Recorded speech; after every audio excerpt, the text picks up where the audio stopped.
Ladies and gentlemen, will the congregation please rise?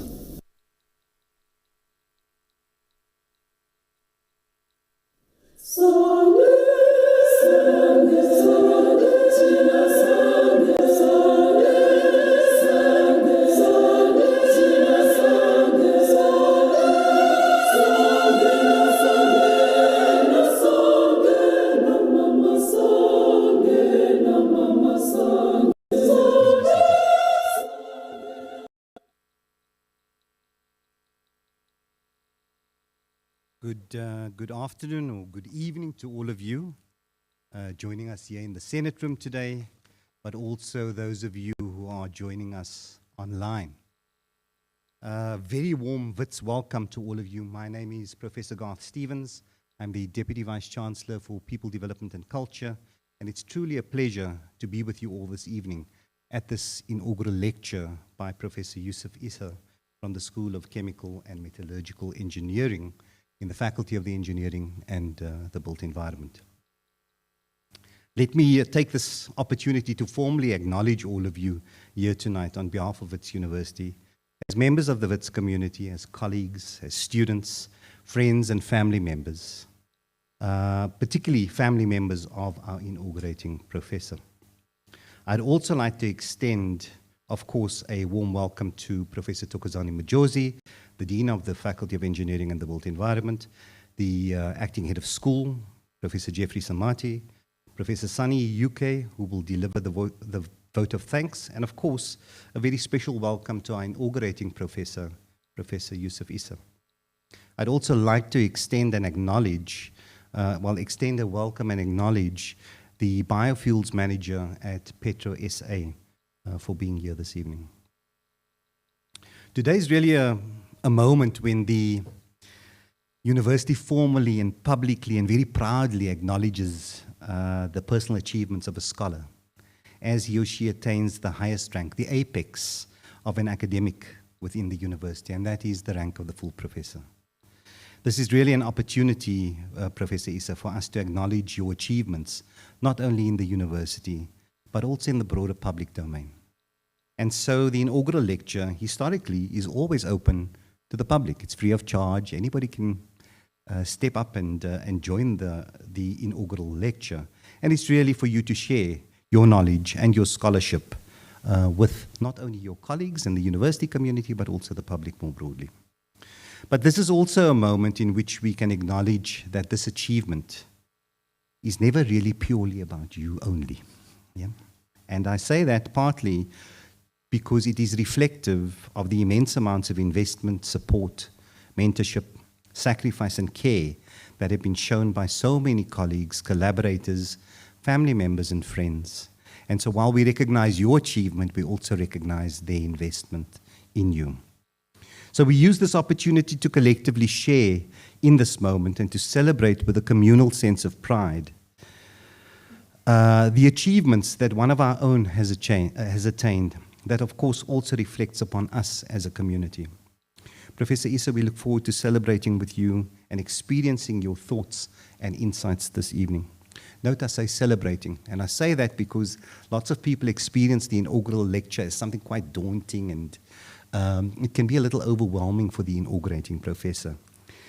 But of course the inaugural lecture normally involves a full professor sharing with colleagues and the broader public, as I've indicated, their body of work, or the future of their work, or a mix of these, a combination of both their past and their future.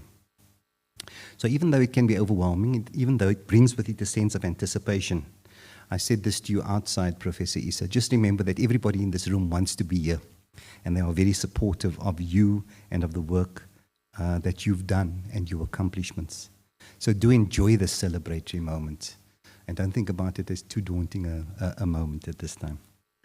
So without further ado, you're all here to hear Professor Issa. I'm going to ask the Dean, Professor Majosi, to introduce our inaugurating professor a little bit more formally. Thank you.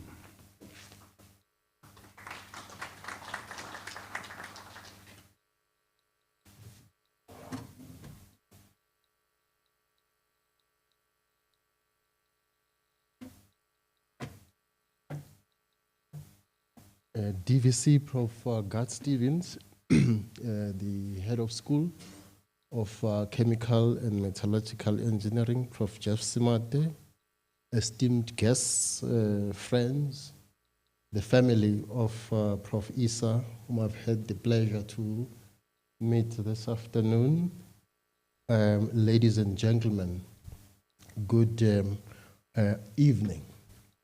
It's really a great pleasure to be here. And for me in particular, I have this honor to read the bio of Professor Yusuf Isa. I hope I'm going to do justice to the task at hand. So I'll start off by saying Prof. Isa has a very, very long history in the academic space and also, of course, in industry.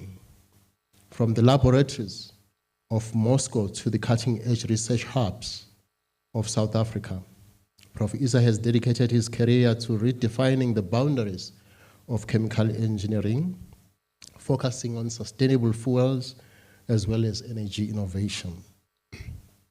With a unique blend of academic brilliance, industrial expertise, and a passion for mentorship, he stands as a leading figure in the global transition towards cleaner, more efficient energy systems. Prof. Isa's intellectual journey began at the prestigious Lomonosov Moscow State Academy of Fine Chemical Technology, where he earned his bachelor's and master's degrees in chemical engineering and biotechnology. There he specialized in synthetic fuels in particular, which is an area that he's still very passionate about and still pursues here at WITS. His doctoral research at the AV Topchev Institute of Petrochemical Synthesis laid the groundwork for his pioneering work in catalysis with a thesis titled Conversion of Ethanol over Zeolite Catalyst, foreshadowing his future contributions to alternative fuel technologies. After completing his master's studies, Professor Isa embarked on a distinguished academic career beginning at ATB University in Bauchi, Nigeria, where he lectured in petroleum and chemical engineering programs. His quest for knowledge and impact later took him to the Federal University of Technology in Mina before he moved to South Africa for postdoctoral research at the Petro SA Fuel Innovation Center, as well as the which is centered at the University of Western Cape. Since then, he has held academic positions at 3 South African universities, starting in Cape Town, KwaZulu-Natal, as well as Gauteng. And in all those engagements, he has shaped the curricula and mentored future engineers. As the head of Chemical Engineering Department at the Durban University of Technology, he played a pivotal role in developing and implementing new engineering qualifications, including the Bachelor of Engineering Technology and its honors program, ensuring that graduates were equipped with both theoretical depth and practical skills. While Professor Isa's early work focused on conventional hydrocarbon processing, his vision expanded to address the urgent challenges of climate change and energy sustainability. Today, his research tackles some of the most critical issues in energy transition. And just to name a few, he's looking at advanced catalysis, where he's looking at designing novel catalysts for biomass valorization and optimizing fuel synthesis processes. He's looking at alternative and renewable fuels, where he focuses on developing biofuels from non-food biomass to reduce reliance on fossil fuels. And of course, the list goes on. His work has been published in top-tier journals, including Fuel Processing Technology, Applied Energy, and the Journal of Energy Institute, earning him recognition as a C2 NRF-rated researcher, a testament to his international standing in sustainable energy research. For those perhaps who might not know, only 20% of active scientists in South Africa are rated. So the fact that Prof. Isa is rated as a C2 scientist puts him in that 20% of active scientists in South Africa. Professor Isa's expertise extends beyond theory. Fluent in process simulation, and there are a number of software where he has been very, very active, including HiSys, Chemtech, COCO, as well as in computational modeling, specializing in MATLAB. He bridges the gap between digital design and real-world application. His proficiency in advanced analytical techniques allows him to extract meaningful insights from complex data, ensuring his research is both rigorous and applicable. He's a dedicated educator. Prof. Isa has supervised 8 PhD students, 14 master's candidates, and hosted 4 postdoctoral researchers, many of whom have gone on to make significant contributions to academia and industry. His leadership extends to conference organization, curriculum development, and international collaborations, fostering a global network of energy innovators. A dynamic and results-driven student leader, Prof. Isa served 2 terms as president of a major international student scholarship association. During his tenure, they championed academic excellence, fostered cross-cultural collaboration, and implemented initiatives that enhance student welfare and representation. Their leadership was marked by effective advocacy, successful coordination of academic and social programs, and the strengthening of institutional partnerships to support the professional growth of scholarship recipients. Today, Prof. Isa leads a dynamic research group focused on biofuels, catalysis, synthetic fuels, and carbon-neutral technologies. His team works at the intersection of fundamental science and industrial application, ensuring that breakthroughs in the lab translate into scalable energy solutions. He has over 20 years of pioneering research, industrial collaboration, as well as academic leadership. He continues to push the boundaries of what's possible in chemical engineering and sustainable engineering. Whether in the classroom, or the lab, or the refinery, his work remains driven by a singular goal: to engineer a world where energy is abundant, where energy is used efficiently, and where sustainable solutions are available for generations to come. Thank you very much. And with those words, let me welcome Professor Isa. Thank you.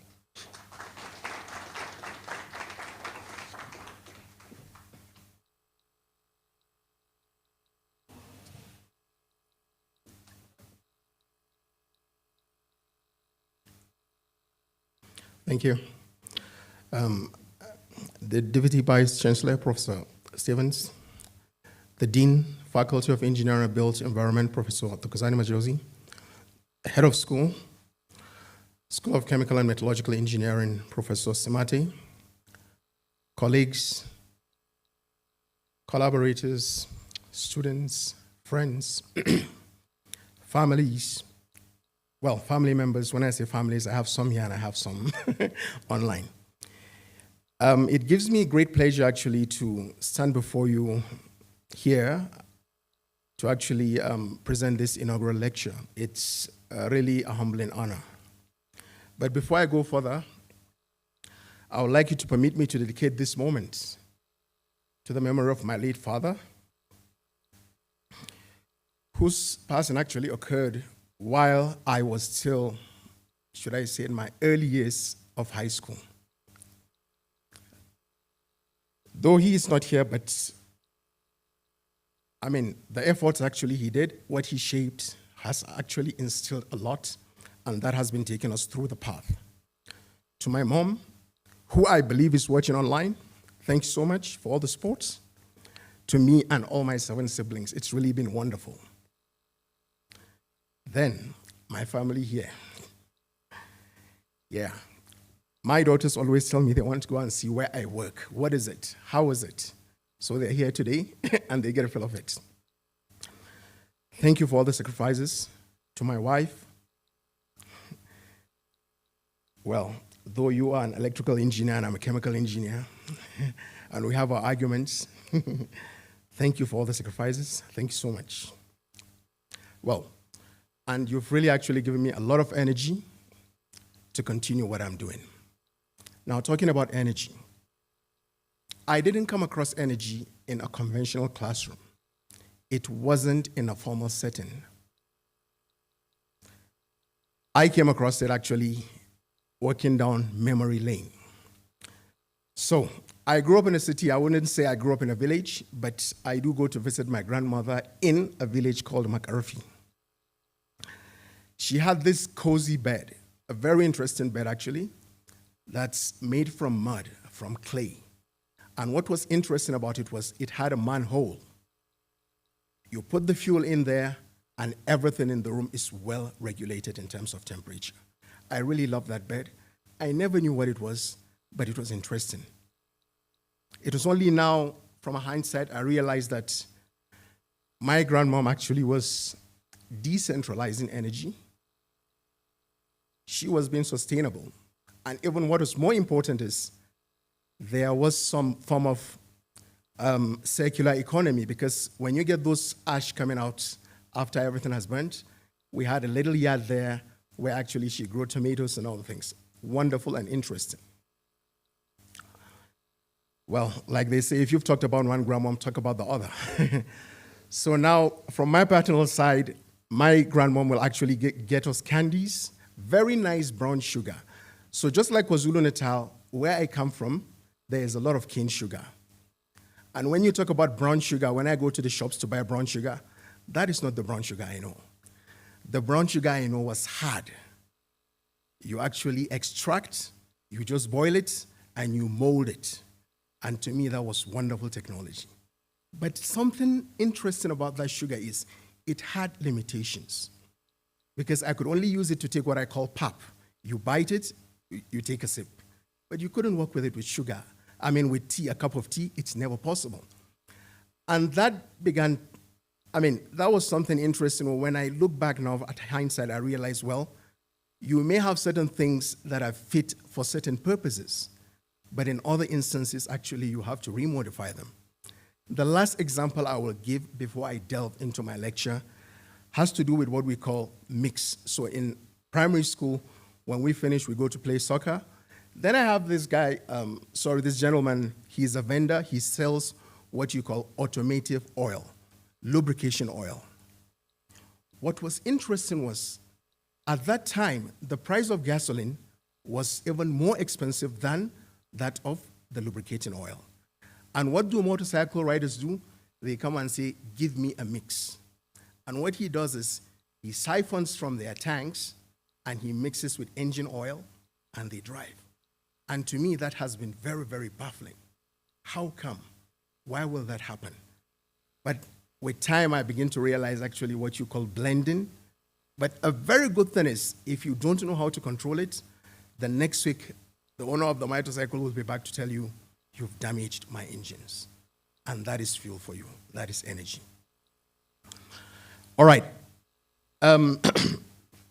As I delve into this, we're truly at a turning point in energy, whether it's coal, oil, biomass, kerosene, whatever we're using, we need to have it at the back of our mind that it's that time we make a change.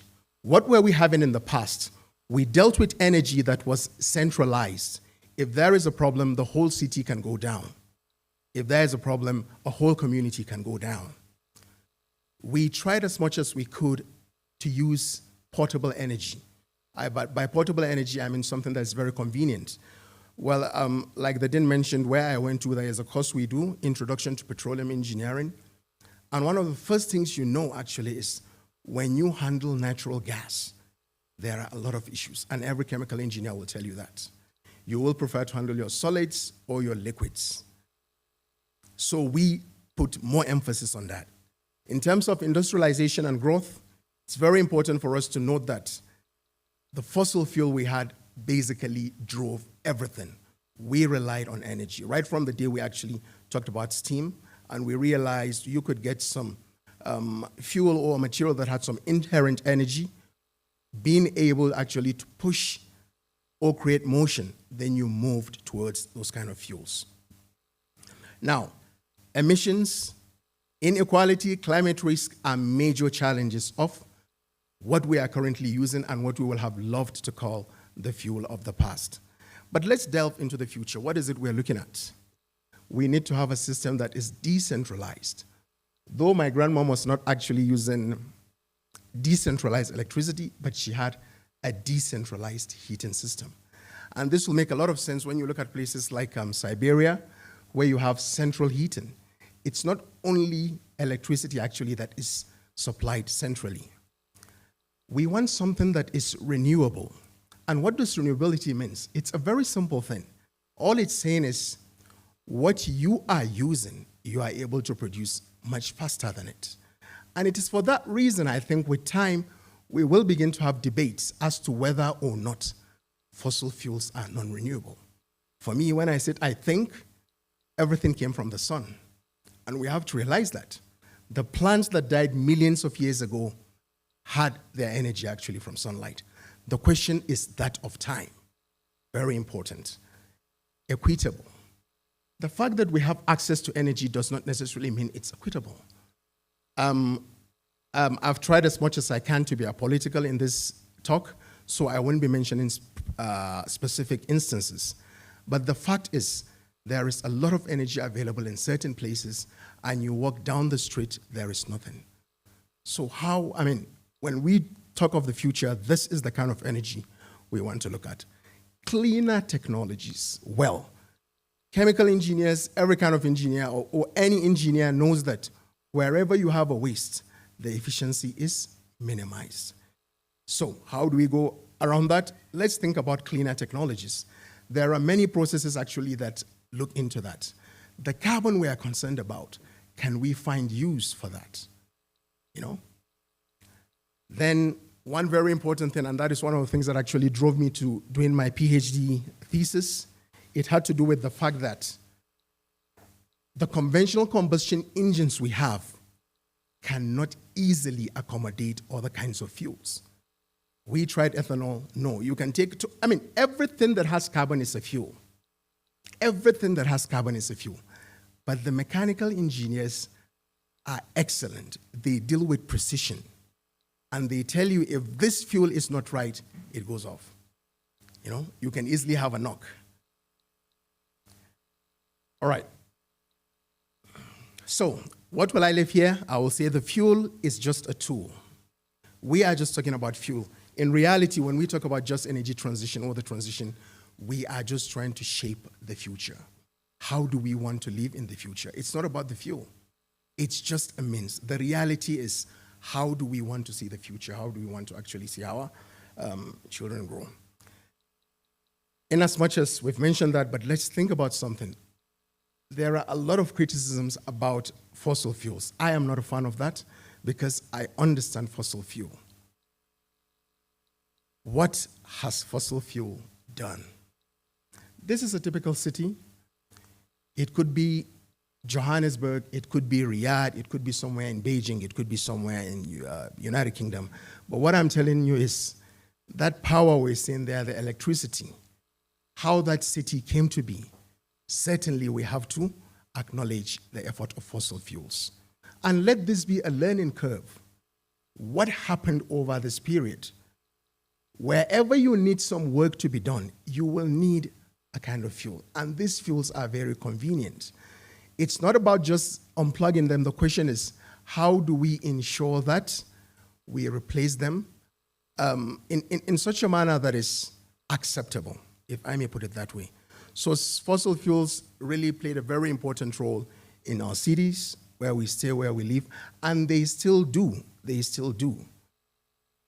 Industry, the machineries, everything is actually driven. And this morning, when I was walking down the street down there, actually, someone was working with a leveler, heavy machinery. And I was busy thinking, well, I don't see the electricity. Then I realized there's a tank somewhere, actually, that has some fuel, So we are still dealing with fossil fuels. Trade. When we produce goods, we use energy. And when we transport them, we use energy. Provided we've not found solutions to this, we still need to address this. And we still need to take into account the fact that they are playing a critical role. I was thinking the other day, if I am a good environmentalist, practically I won't be using anything because I care so much about the environment. Even the clothes that I'm wearing actually came through some energy, isn't it? So probably I shouldn't be thinking of using that. That was just a question. I mean, I was just thinking to myself, talking aloud. Transportation, we move from places to places, and the more efficient the fuel, the better the journey. Agriculture. When you talk of storage in terms of electricity, when you talk of your tractors, whatever you use, there is a lot of energy that comes in here. And whether or not it's directly fueled by a hydrocarbon source or it's coming from electricity, in one way or another, there has been some fossil fuel that was utilized. I'm talking about the past. Let's see what we plan to do in the future. Medical innovation, there are concerns here in terms of the emissions that are given off. But whatever comes with the bad side has a positive effect. And for that reason, actually, we've had a lot of medical innovations on how to tackle this kind of problems. This is besides powering the hospitals we have. All right, in terms of comfort, you look at your buildings, I mean, everyone is feeling okay. It may be a bit cold outside. I mean, someone that actually stayed in Siberia or Moscow will tell you how relevant that was. When you go outside, it's about minus 18, minus 20, and you come back in, it's a bit warm. You will realize that actually, I mean, heating is critical and very important.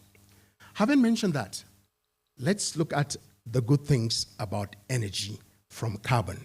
And when I talk about carbon, I'm not referring to fossil fuels alone. I'm also making reference to biomass as well.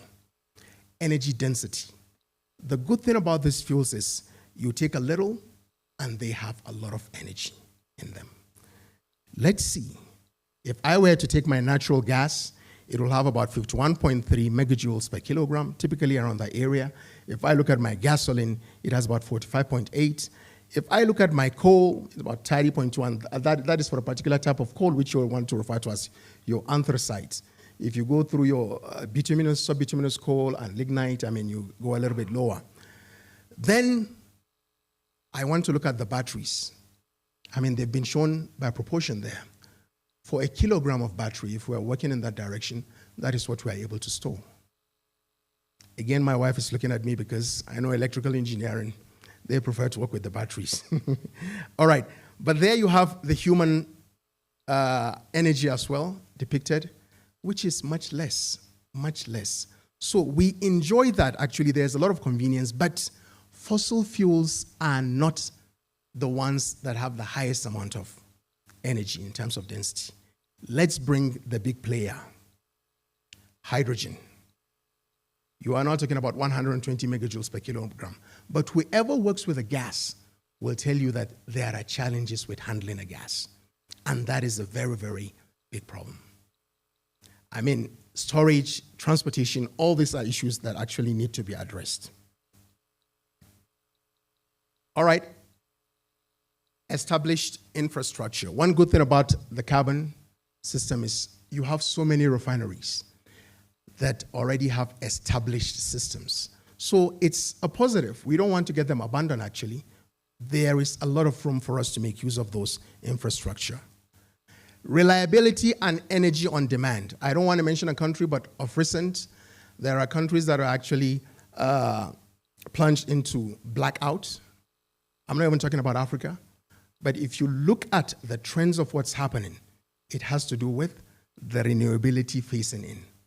You are not ready for it.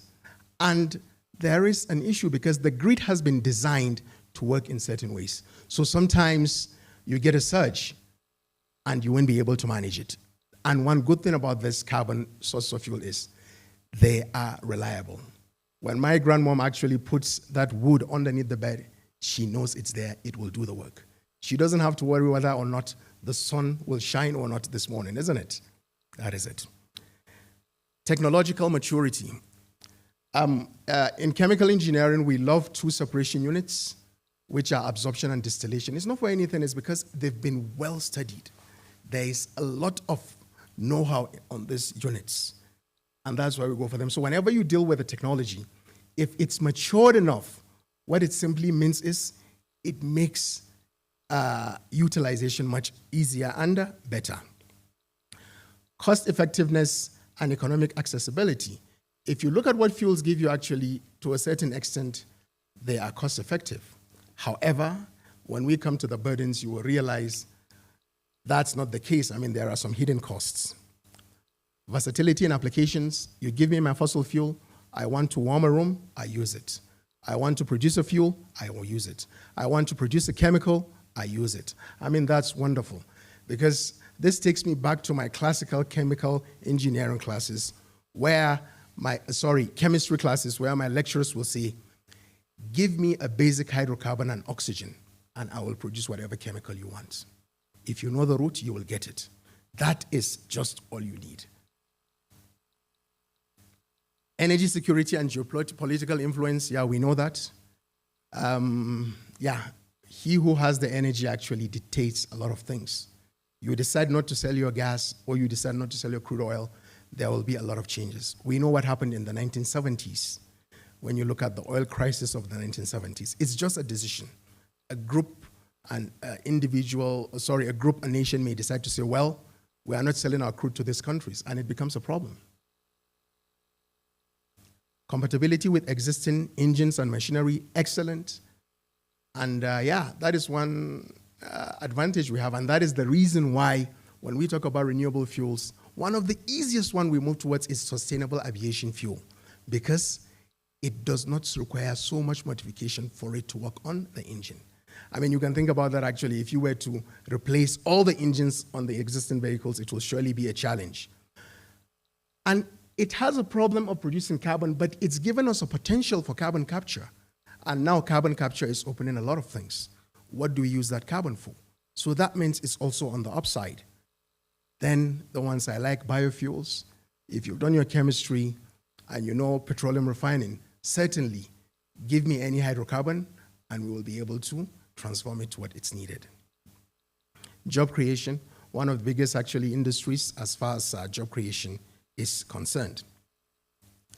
Now, let's look at the downside. Economic and geopolitical,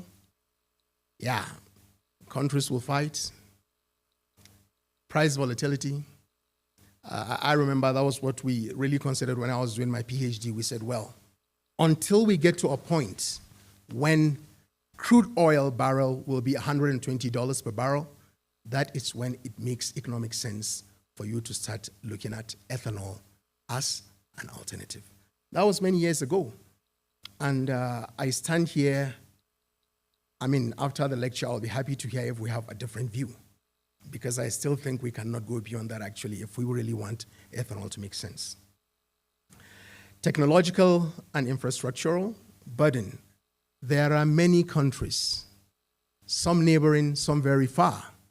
They are saddled with refineries that were built maybe in the 60s or 50s. They don't know what to do. Every year they chunk in a lot of money into them, but nothing happens. Nothing happens. And to them it's a burden. Is it the know-how? You don't understand what's happening. But they are just sitting with moribund refineries. These are real things, and when you check, you read, you will see them actually happening. We also have issues in terms of social and ethical. Be as it may, interestingly, actually, those that produce most of these resources end up not getting much of it. But interestingly, that is how it is. It's not only with crude oil. You usually go to a place, maybe because it was barren land and people move there for economic reasons, but what happens at the end of the day is their places get polluted. The water is polluted. They lose their jobs, so many things. Those fishing communities actually lose whatever they have. When we look at it from an environmental point of view, the greenhouse gas emission is a concern. Although CO2 is not the most intense of them, but if you look at it from the quantity actually being contributed, is a concern. Water pollution, resource depletion. I must stay here actually to talk about fracking. We have a lot of gas in the Karoo, and the question is, are we really ready for that? Because if you understand the fracking mechanism, besides the pollution you will do underground, there are even concerns in terms of the amount of water you need. I mean, if you do petroleum engineering and you want to go through drilling, you know what that actually entails. And it's for that reason, as I will say further, petroleum engineering actually is something that must be looked into, because the experience they have subsurface will come to play a very, very vital role in the near future. What has the old world been teaching us? Fossil fuels. Energy access is not energy equity. The fact that energy is accessible does not necessarily mean that it's affordable, reliable, and available to all at the same time. So this is a very important point. We also need to know there is a difference between the short-term gain and the long-term gain. We may be excited, we have all the energy, we are driving industrialization, so much is happening, but the question is, what are we doing to the future generation? You know, so we have to think of sustainable ways that will also accommodate them, because we used it for centuries, and now we are just realizing, no, this has been a problem, this. So when we plan, let's do a holistic study to understand what kind of engagement we are getting into with whatever kind of fuel. Accessibility is very important. If it becomes intermittent, it means everything goes down, and we have to really factor that in what we do. Geopolitical power shift with energy. Yeah, let's also be big.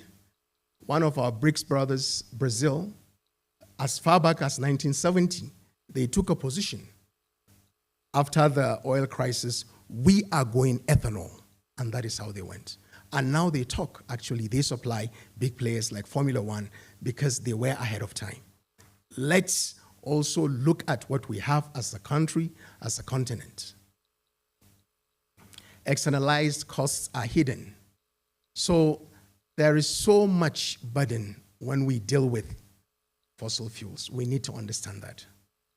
Pollution, emissions, challenges, all this were practically hidden. We need a proper holistic investigation on the kind of fuels we need to move into. Very important.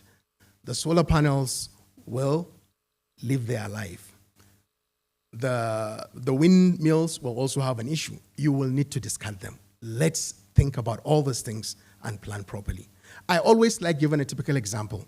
People say, well, it's cheaper for you to use computers to read books. Then I wonder, the book that was passed down from generation to generation, many people used it. No more energy. They cut one tree and they got it. But for every time I read to look at a page, I don't know how many times actually we are spending the amount of energy. And I've still been waiting for that kind of research. Someone should actually do that research. Let's look at it. Does it really make sense when we say, let's go paperless? Does it really make sense? Infrastructure lock-in is dangerous. We've relied on certain kinds of fuels. They are the only ones that can give us energy. We cannot change our infrastructure. And sometimes when people say, I am a chemical engineer, but this plant is gone, I begin to wonder, actually. We retrofit. Let's try. If it's down completely, I still believe you can start from somewhere. I mean, it's really a concern.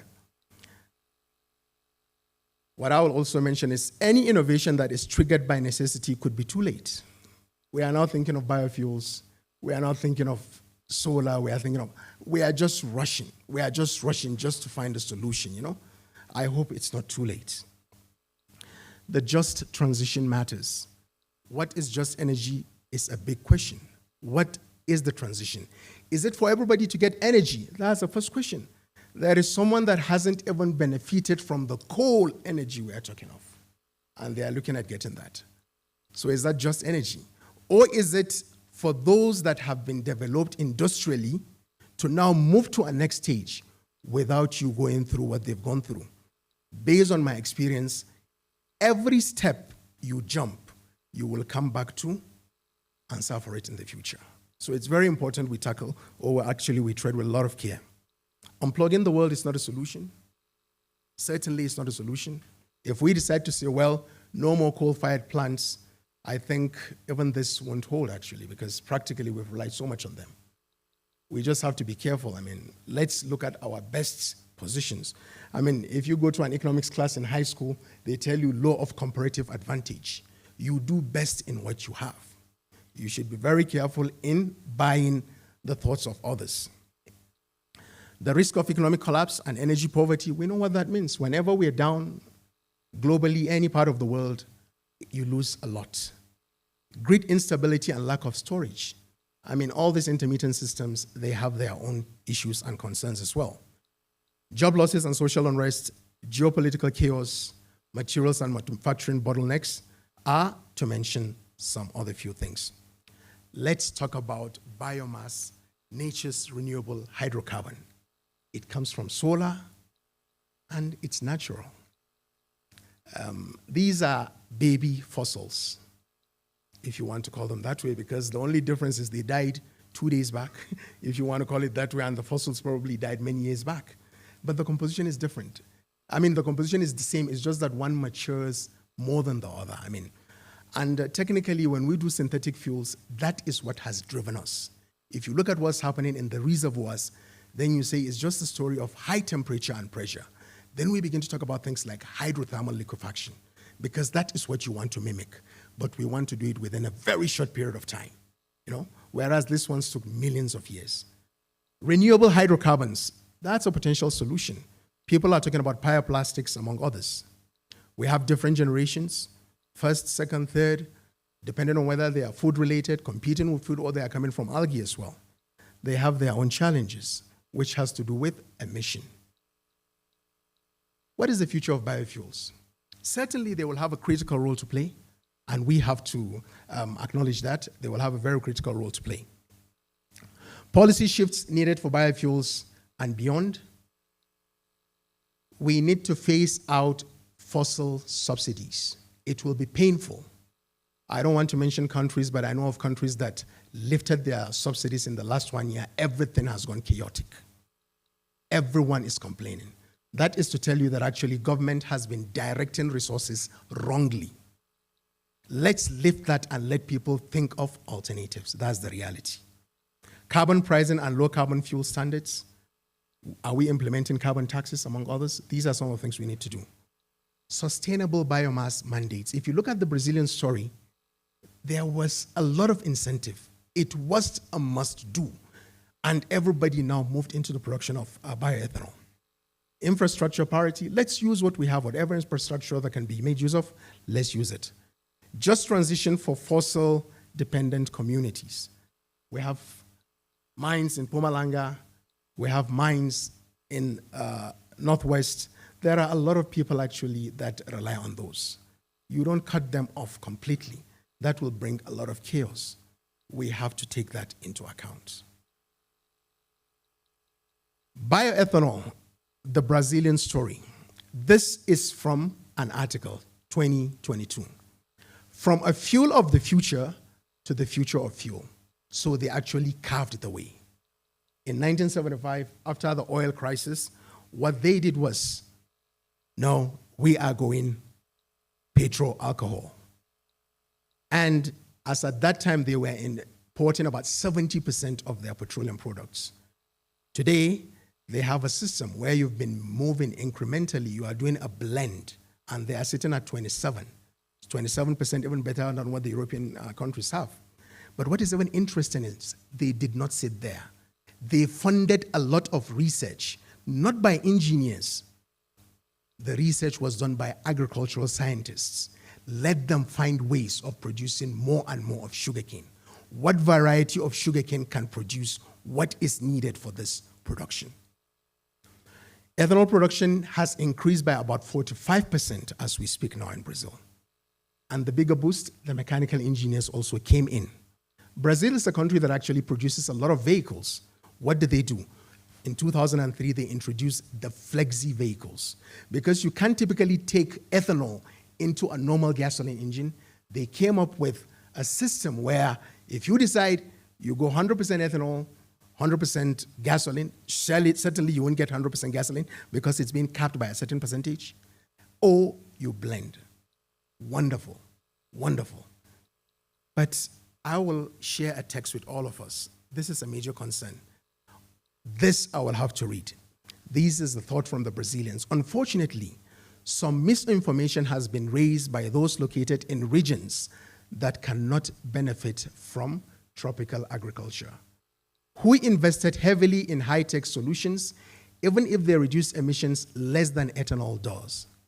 In this sense, the myth that utilizing feedstock for biofuels productions undermines food security has been an important deterrent to the large-scale adoption of ethanol. That is what I want to mention. So the countries that believe it wasn't a good advantage to them, there is that belief that, well, food versus ethanol.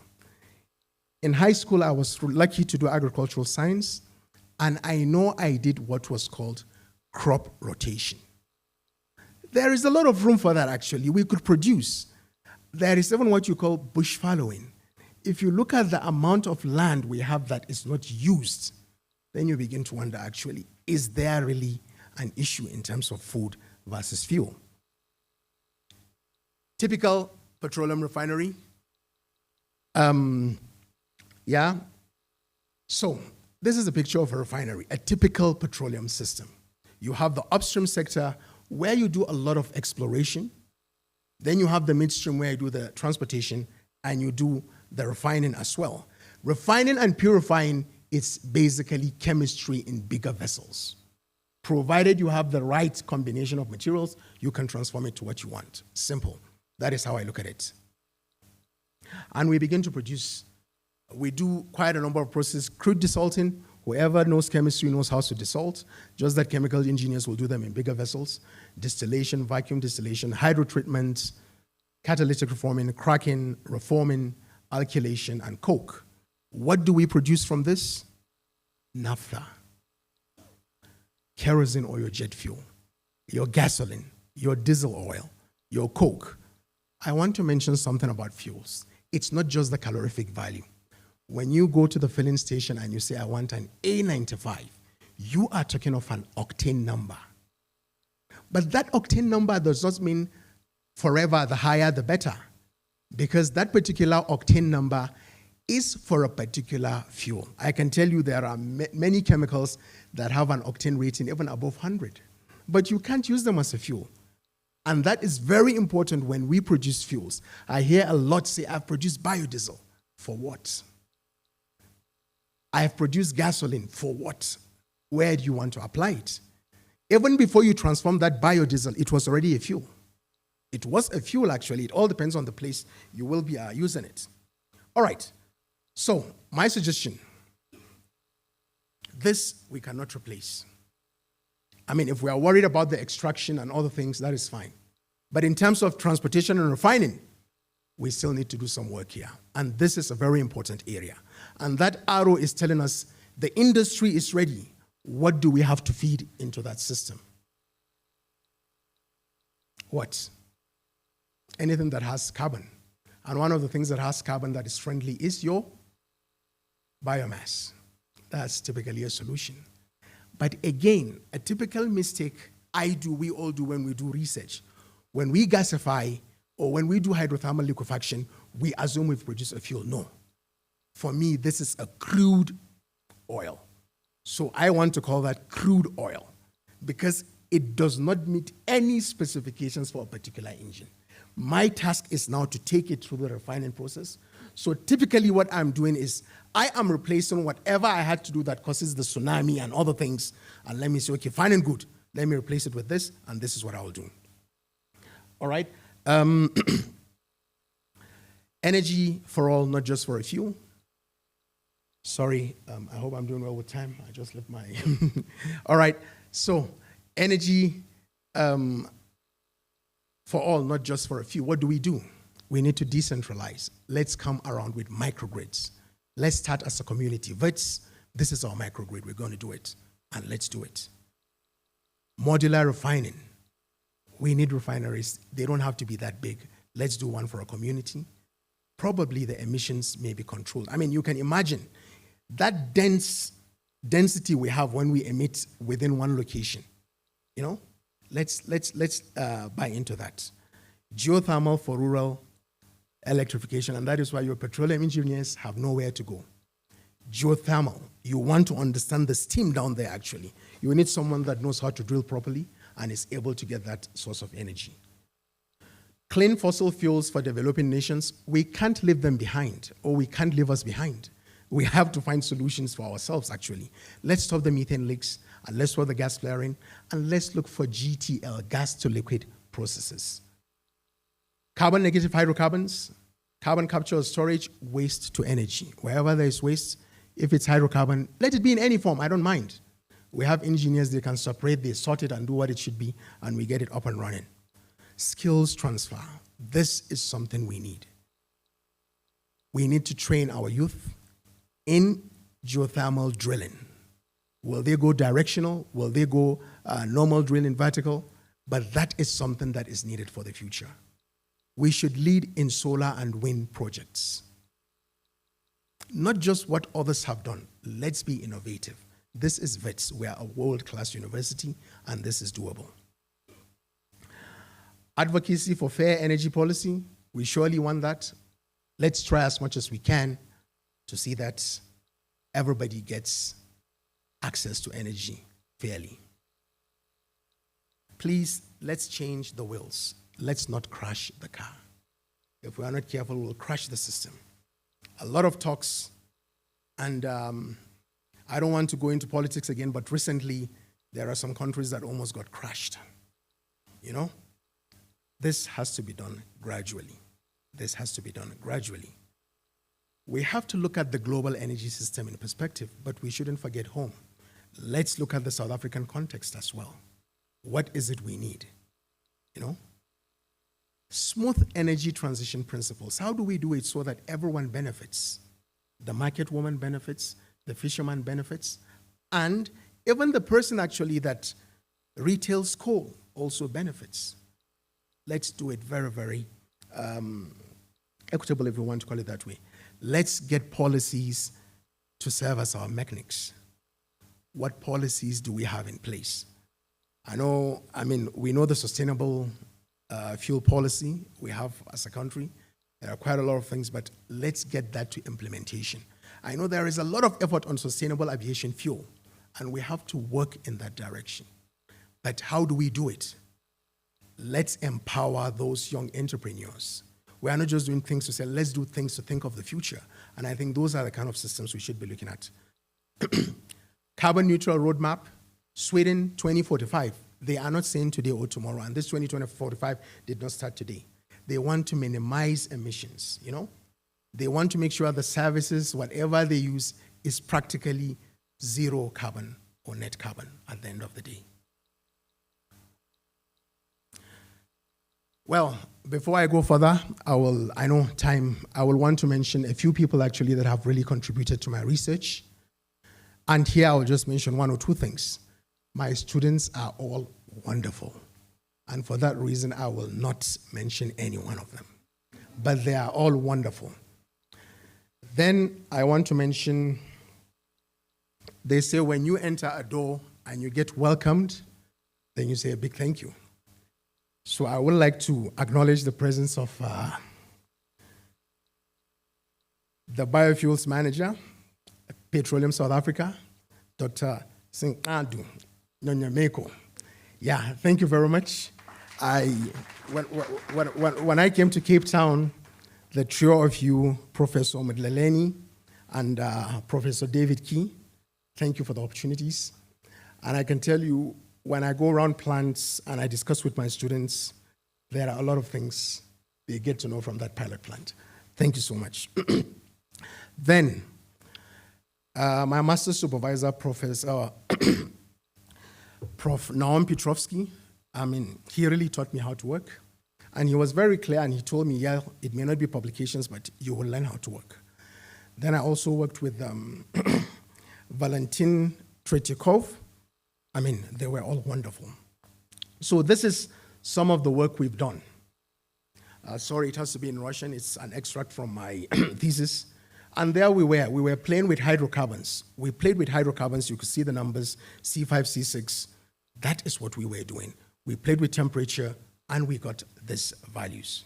All right. So, So, what we came up with at the end of the day from my thesis was there was a system, a technological scheme, that we could use ethanol. But what was interesting is we dehydrated and we produced ethylene. But ethylene was not the only thing we were producing. We were producing other hydrocarbons. And these hydrocarbons, they formed within the gasoline range. But we couldn't test them because they did not meet certain fuel properties. They have what they call the GOS system. It must meet everything. Then what did we do? We look at a system because we were lacking the hydrogenated compounds, and we did some hydrogenation. And believe you me, we had gasoline that was running on engines. So there is nothing new about this biofuels. Once the refinery is there, I think we just need to tweak a little bit, and we should be fine with that. Sorry. All right. Then, conversion of bioethanol over zeolites. This was the work we did, actually. We produced some bioethanol, and we converted it, and we had gasoline range hydrocarbons, among others. I know due to time, I will have to be mindful of that, what I say. Then, from my students as well, we decompose methane, and that is what people will call biomethane, and we produce hydrogen. And wonderful results. We did play with tungsten, molybdenum, and other catalytic systems. So what we do is we play, and here we wrote a review from that work as well. We play with the catalyst, then we see what happens at high temperatures. Then, third generation biofuel, we take that with sludge, and we play around with that actually, and we are also able to produce some hydrocarbons. We do copyrolysis, but again, I know all I'm producing is just a crude oil. Because if you understand crude refining, you will talk about things like the Bonny light, the Saudi light, the Venezuelan heavy. These are all kinds of crudes. In fact, there are certain refineries that cannot refine certain types of crude oil. There's nothing you can do. It's either you leave it or you get a new feedstock. That is how it works. We've also looked at propanol conversion, because for me, if ethanol will work, why not the other alcohols? And that is actually what we have been doing. Interestingly enough, I've been thinking of this. I don't know how realistic it is, but maybe one day we will be thinking of producing water from ethanol, because the first step is dehydration, and you produce a lot of ethylene and ethanol and water. That water, we don't use it for now, but we never know. If we go large scale, actually, we could use it as a utility. I see my third-year students coming out from their exams. Yeah, we can use it as some form of cooling water. Thank you. All right. Then we also looked at techno-economic analysis, because we don't want to get it wrong. Is it real? Is it possible? We want to look at all those things, actually. We do a detailed techno-economic analysis before we actually say we're coming to an end. Now, engineering the new world. I intentionally left that part dark, because that is how we want to look at fossil fuels. What were petroleum engineers doing? They were reservoir engineers, and all they tried to do is to do maximum recovery. That is it. In the future, we are looking at people that will do geothermal engineering. The steam you have there has a lot of energy, and we want to go sustainable. So, but we still need those that are drilling, and these are the petroleum engineers. Carbon capture and storage, the petroleum engineers will play a vital role, because they know how the reservoir is. They know what the PVT is, and they know what to store there and what not to store there.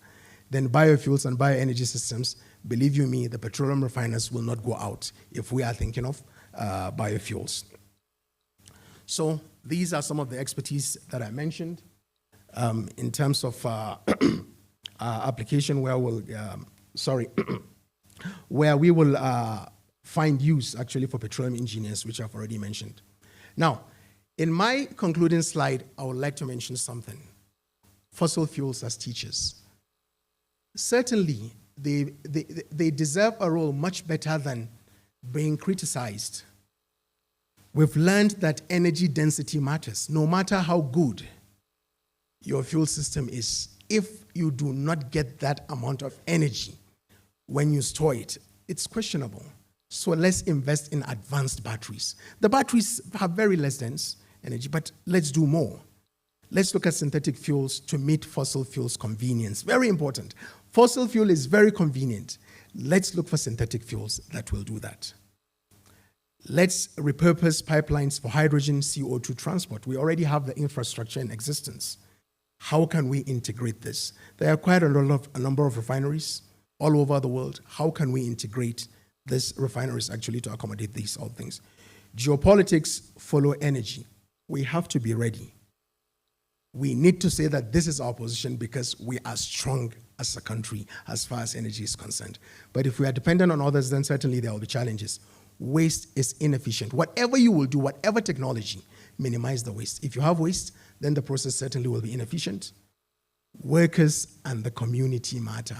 They are very important. We don't want anything chaos.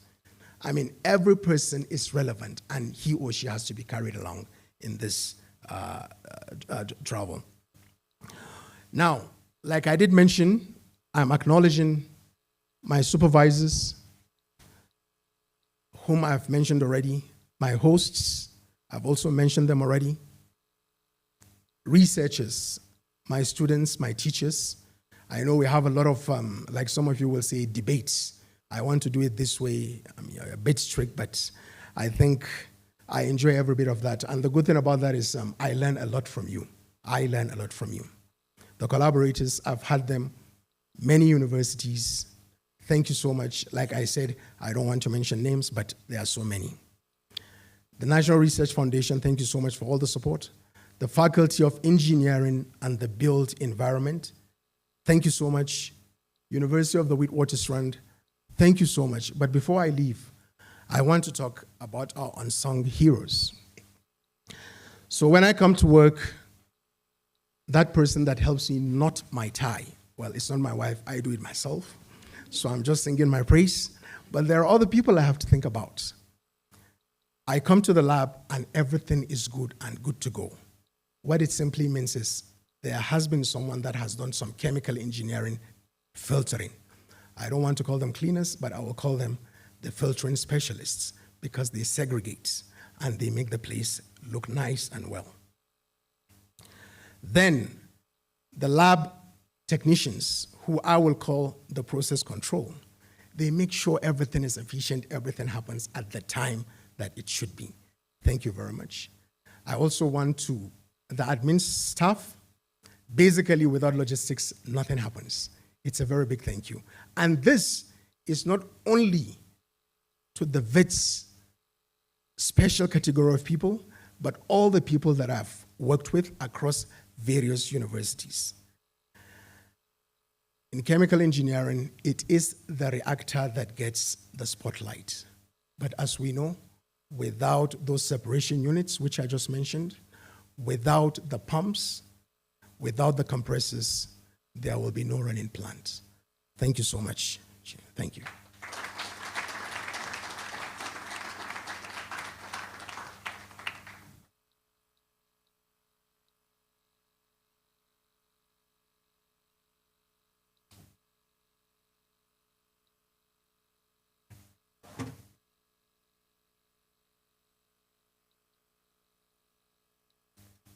Thank you, Prof. Issa. That was really, really wonderful, very rich indeed. What a beautiful lecture.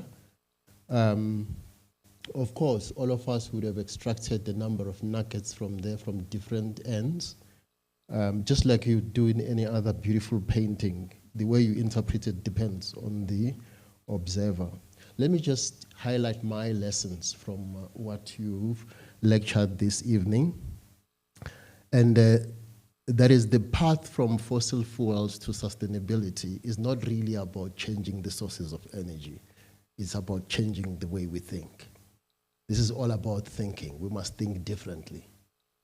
I've also extracted from your presentation that fossil fuels, of course, might have contaminated or polluted our space, our environment, our atmosphere, but they've also been good teachers for the future.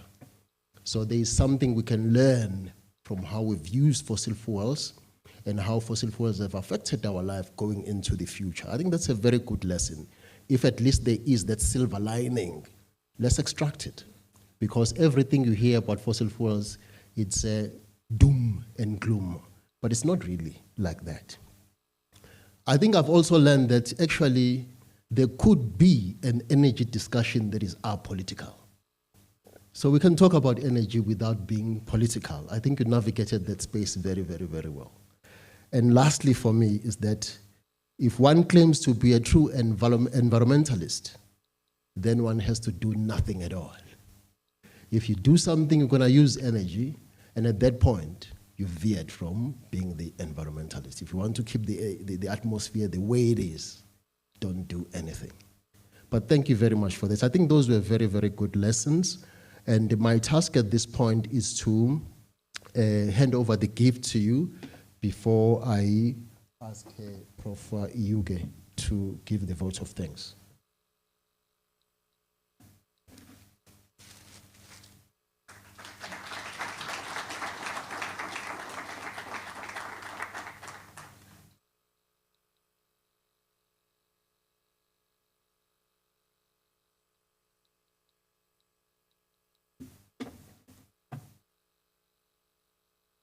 At this point, we'll ask Prof. Iyuge to give the vote of thanks, but before he comes to the fore, I also have the responsibility just to say a few words about Prof. Iyuge in the form of his bio, abridged bio. Most of us in this room know Prof. Iyuge very well. He was an associate professor at the University of Putra before joining the School of Chemical and Metallurgical Engineering as a senior lecturer in 2005, where he rose through the ranks to a full professor. He serves as the executive officer and principal of the Petroleum Training Institute in Nigeria. He served during 2016 all the way to 2020, and he was also the head of School of Chemical and Metallurgical Engineering here at WITS from 2009 to 2014. Actually, when I joined WITS, Prof. Iyuge was the head of School of Chemical and Metallurgical Engineering. He obtained his BSc honors in chemistry between 1983 and 1987, masters in chemical engineering in 1994, and he obtained his PhD in chemical and process engineering in 1999. He has published more than 320 articles in journals and conferences worldwide, and produced numerous patents in nanotechnology and proton exchange membranes. He has supervised 36 PhD students to graduation, 53 MSc students, and numerous undergraduate students to completion, while currently supervising 5 PhDs and MSc students. That is what he's busy doing at the moment in the School of Chemical and Metallurgical Engineering. He is rated on the Google Scholar with the 41H index, an I-10 index of 100. He's got 5,892 citations. For chemical engineers, that is actually like walking on water. To have a chemical engineer with that H index and those citations is something. Actually, the first time I heard of a chemical engineer publishing a paper in Nature, it was Professor Iyuge who did that, somewhere around the 2014, thereabout. He is an editorial board member for the African Journal of Engineering and Environmental Research, as well as Science Technology. He presently conducts research on carbon nanotechnology with applications in proton exchange membrane fuel cell and green hydrogen production. He also works a lot on water treatment and drug delivery. He's a chartered engineer with the Engineering Council of the UK. He's a professional engineer with the Engineering Council of South Africa, a registered engineer with the Council for the Regulation of Engineering in Nigeria, and a fellow for the South African Academy of Engineering. Perhaps I should also add that he's also a fellow in Nigeria for the Nigerian Society of Chemical Engineers. Thank you very much, Prof. Iyuge. You can come and give the vote of thanks.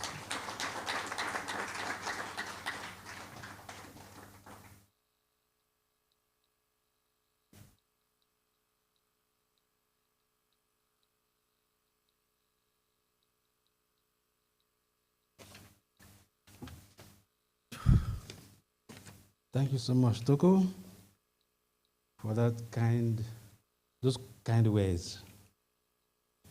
Actually, if you listen to him very well, you will then observe that I'm almost becoming a dinosaur in that place.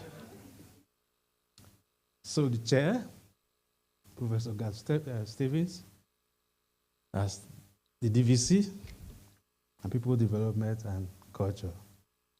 Professor Toko, as I call him, Tokozani, Majosi, the Dean, and Professor Jeffrey Simati.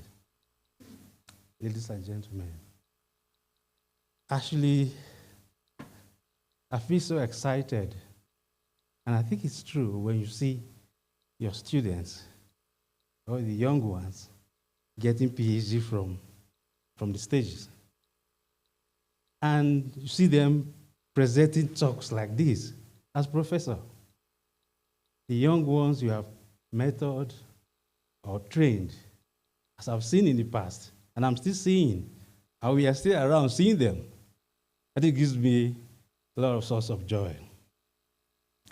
So it is with immense gratitude and honor that I stand before you to deliver the vote of thanks on this momentous occasion. The inaugural lecture by Professor Yusuf Issa, marking a significant milestone in his academic journey, titled, as we have seen, let me repeat it, Changing the Wheels. Wheels have changed in many ways. Either change backward or forward, as Toko has also explained in many ways. Lessons from fossil fuels in the pursuit of sustainable energy. Let me give you some reminders. Reminder one. I know Professor Issa was able to avoid politics in a very nice way. I just feel, let me know, avoid it totally. The Mineral and Petroleum Resources Minister, Mr. Gwede Matashe, says breakthrough in petroleum sector could transform South Africa economy by 8%. So you can see what Issa has been talking since we've been here. If we listen to him carefully and practice what he's been saying, South Africa economy can be transformed or be boosted by 8%. Reminder two, it's a small world and wonders shall never end. Could you remember, I'm going to remind Professor Issa that in 2014, we shortlisted him for interview for position of senior lecturer to come and teach petroleum engineering. But the wheels changed. Because at that time, Senate had approved petroleum, oil and gas engineering as offering in our school. If you check the rule book, the syllabus for 2015 or 2016, you will see those items there. So the point I'm making is, Professor Issa then, perhaps it's good we didn't employ him then, but now he's a professor of petroleum or oil and gas. So I'm handing the battle over to him to ensure petroleum becomes very useful in the country. Now, first and foremost, I extend our heartfelt appreciation to Professor Yusuf Issa for delivering an enlightening and thought-provoking lecture. Your insights have not only showcased your profound expertise, but have also inspired all present to delve deeper into the subject matter. We are deeply honored by the presence of our esteemed guests, colleagues, students, and friends who have gathered here to witness this and celebrate this academic achievement. Your participation adds to the significance of this event. A special note of thanks to the organizing committee and support staff from the Vice Function Events and Advancement, whose meticulous planning and dedication have ensured a seamless execution of today's program. Your behind-the-scenes efforts are truly commendable. Thank you, Michelle Gallard. I keep getting the emails from her, reminding me today is the day.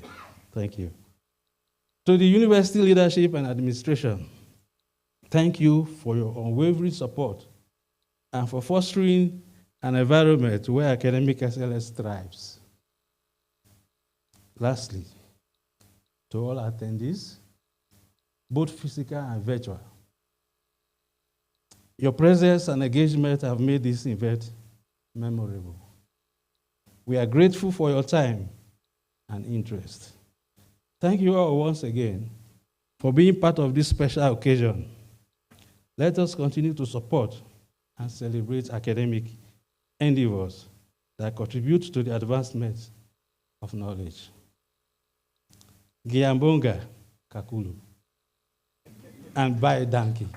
Thank you.